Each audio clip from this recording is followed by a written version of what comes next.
اسی طرح سے اگلا سوال جو ہے وہ کراچی پاکستان سے عبدالغفار صاحب نے پوچھا ہے کہ مولانا آپ نے کہا ہے کہ مرحومین کو جو بھی ہم ایصال ثواب وغیرہ بخشتے ہیں اس کا ثواب پہنچتا ہے اور ہماری نیت سے وہ وہاں تک چلا جاتا ہے، لیکن میرا اگلا سوال یہ ہے کہ ہمارے والدین وغیرہ جتنے بھی رشتہ دار ہیں، اگر ہم جنت میں ان سے ملنا چاہے مرنے کے بعد تو کیا ان سے ملاقات ہوں گی؟ تو بھائی ہمارے عبدالغفار صاحب بالکل آپ کی ملاقات ہوں گی، احادیث کے اندر یہ بات صاف طور پہ ملتی ہے، اور خود 23ویں پارے کے اندر اللہ تبارک و تعالیٰ نے کہا ہے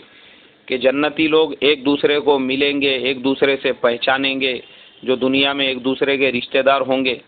اور اسی طریقے سے بعض روایتوں میں تو یہ بھی ملتا ہے کہ جنت میں بازار بھی لگیں گے جس کے اندر لوگ ایک دوسرے سے آ کے مل سکیں گے۔ تو انشاءاللہ اللہ کی ذات سے امید ہے کہ آپ بھی اپنے رشتہ داروں سے، اپنے والدین سے، آپ کے بھائی وغیرہ جو بھی ہے جن سے آپ اتنی محبت کرتے ہیں، اللہ تبارک و تعالیٰ آپ کی ان سے جنت میں ضرور ملاقات کرائیں گا۔